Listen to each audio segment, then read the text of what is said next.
Olá pessoal, continuando nossos estudos de físico-química, em especial controle de alimentos e água. Hoje nós falamos sobre soluções, tá? O estudo das soluções, como preparar soluções, quais análises fazer.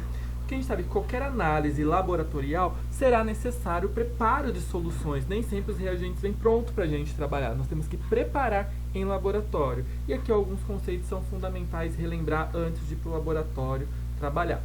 Então, primeiro, o que são soluções? São misturas homogêneas, ou seja, aquelas misturas que eu tenho uma única fase. Se eu tenho duas fases, não é.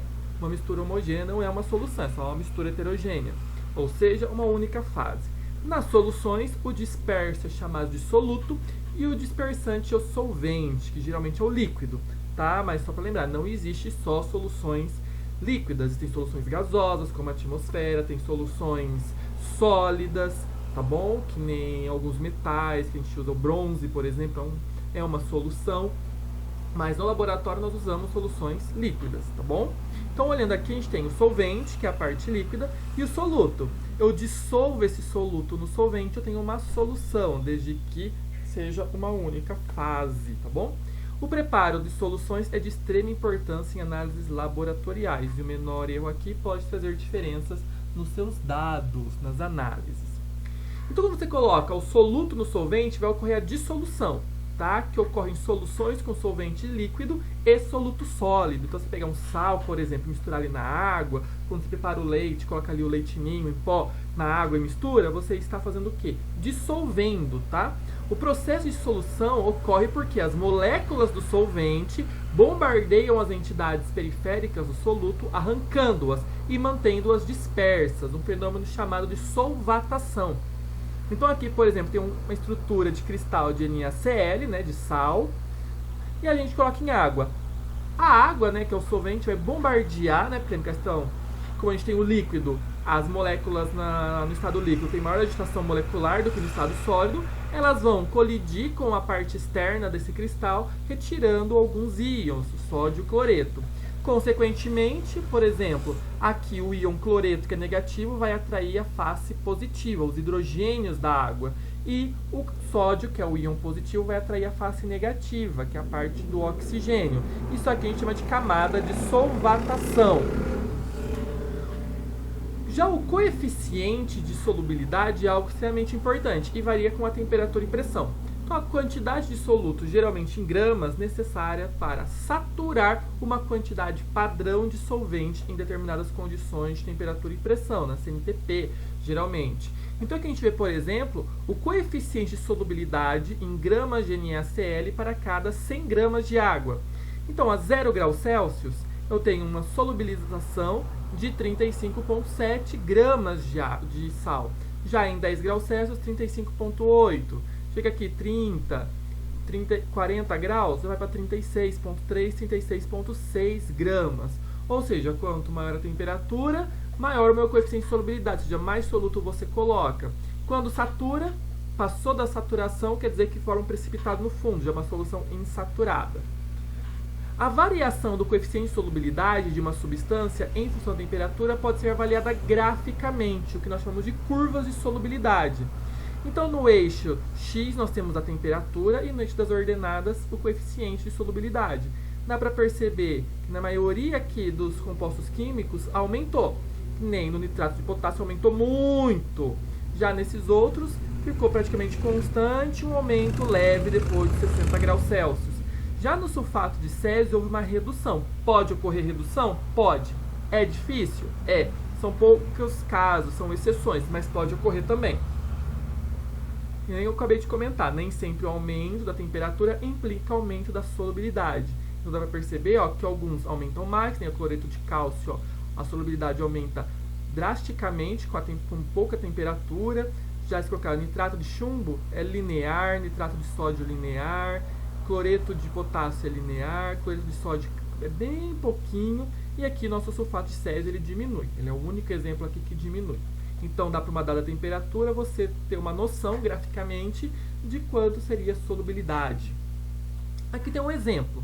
Foram agitados 39 gramas de nitrato de cálcio com 25 gramas de água a 18 graus Celsius. O sistema resultou homogêneo E por filtração foram obtidos 57,5 gramas de solução saturada. Calcule o coeficiente de solubilidade do sal a 18 graus. Então aqui a gente tem que prestar muita atenção. Vamos tentar resolver. Qual que é a massa do soluto? Nitrato de cálcio, 39 gramas. Massa dissolvente, 25 gramas. Ou seja, somando aqui minha solução, meu sistema, dá 64 graus Celsius. Desculpa, 64 gramas. Só que aqui, ó, no enunciado fala que resultou heterogêneo. Ou seja, quer dizer que está sobrando soluto, não está dissolvendo tudo. O que a gente faz então? Qual que é a massa da solução saturada? Ou seja, o que filtrou, o quanto que passou saturado? 57,5 gramas. Aí eu tiro do total menos o que passou pelo filtro, sobrou 6,5 gramas. Ou seja, você tem 6,5 gramas de soluto sobrando. Portanto, a 18 graus Celsius são dissolvidos 32,5 gramas. De onde eu tirei esse valor? 39 menos o que sobrou aqui, de soluto em 25 gramas de solvente. Assim, para calcular o coeficiente de solubilidade, para 32,5 gramas de soluto para 25 gramas de solvente, então para 100 gramas de solvente, quanto de soluto eu tenho? Lembra que nos gráficos é tudo por 100 gramas? Aqui a gente só faz essa equação, você chega aqui. O coeficiente de solubilidade do nitrato de cálcio em 18 graus Celsius é de 130 gramas por 100 gramas de água. Tudo bem? Olhando aqui, ó, numa solução, as diferentes relações entre as quantidades de soluto, de solvente e de solução são chamadas concentrações. Então aqui, por exemplo, tem as concentrações de compostos químicos num alimento, no caso é o açaí, tá? O exemplo de o açaí, a gente tem uma tabela, fala valor energético, tanto de carboidratos, tal, geralmente para 100 gramas. Então aqui nos fala, ó, a concentração de proteínas é de 0,3 gramas para cada 100 gramas de açaí. Então em cada 100 gramas, como é uma mistura homogênea, você tem 0,3 gramas de proteína. Já sódio, você tem 2,6 miligramas de sódio para 100 miligramas de açaí. E aqui dá para fazer alguns cálculos, né? Por exemplo, a concentração comum é a razão entre a massa do soluto em gramas e o volume da solução, tá? Então, por exemplo, aqui eu tenho um frasco com um solvente. Então, a massa dele aqui do meu, quando a gente coloca M1, o 1, ele significa o soluto. Quando é 2, é o solvente. Então, a massa do soluto é 150 gramas. O volume é 0,5 litros, volume total. Quer dizer que eu estou considerando a concentração sempre do soluto. Resolvendo aqui, então eu tenho que a concentração aqui é de 300 gramas por litro, ou seja, 300 gramas de soluto por litro. Temos a concentração em quantidade de matéria, que é a mesma coisa. O que muda é que é a razão entre a quantidade de matéria do soluto, ou seja, M1, minha massa molar. Quanto mol eu tenho aqui? E o volume vai dar mol por litro. Como a quantidade de matéria é dada pela razão da massa, em gramas pela massa molar, a gente pode fazer essa equação. Então, a concentração em quantidade de matéria é a molaridade, a quantidade de matéria em soluto, que vai ser a massa, né? O meu eminho é massa, tá? Que eu tenho do meu soluto sobre a massa molar, dividido aqui pelo volume. Multiplicando, a gente resolvendo essa equação, a gente tem que a massa dividido pela massa molar vezes o volume. Massa sobre volume, eu não tenho a concentração comum, então eu posso trabalhar com essa equação. A concentração comum, né, a concentração em gramas, vai ser igual a concentração em quantidade de matéria vezes a massa molar. Então, às vezes você não tem o volume, você consegue calcular a concentração só com a molaridade. Título, que é muito importante, que é a razão entre as massas. Então, a concentração que eu falei até agora, eu falei da concentração em relação do soluto com o volume, tá? Ou em massa ou em quantidade de matéria. Aqui vai ser a relação massa de soluto e solvente. Então, aqui, ó, ele é adimensional, não tem medida. Então, meu título vai ser a massa do soluto dividido pela massa total do sistema, ou seja, a massa do soluto mais a massa do solvente. Podemos conhecer a percentagem em massa do soluto na solução fazendo o meu P1 igual, né, a percentagem do soluto é igual 100 vezes o título. Se, por exemplo, o título de uma solução é 0,2, significa que 20% dessa solução é soluto. Evidentemente, 80% é solvente. Temos também a fração em quantidade de matéria. Qual é a fração? Qual a porcentagem de matéria que eu vou ter? É quase igual ao título, só que o título é massa do soluto. Aqui, fração, a gente pode calcular tanto o soluto quanto o solvente. Então, nessa primeira equação, eu tenho a fração em quantidade de matéria de soluto, né, x1. Então, minha quantidade de matéria, minha fração, minha porcentagem de matéria de soluto é igual a quantidade de matéria do soluto dividido pela soma da quantidade de matéria do soluto mais do solvente, ou seja, a quantidade total. E eu posso fazer também a fração em quantidade de matéria do solvente. É só tirar o N1 aqui de cima e colocar o N2. Então, x1 é soluto, x2 é solvente.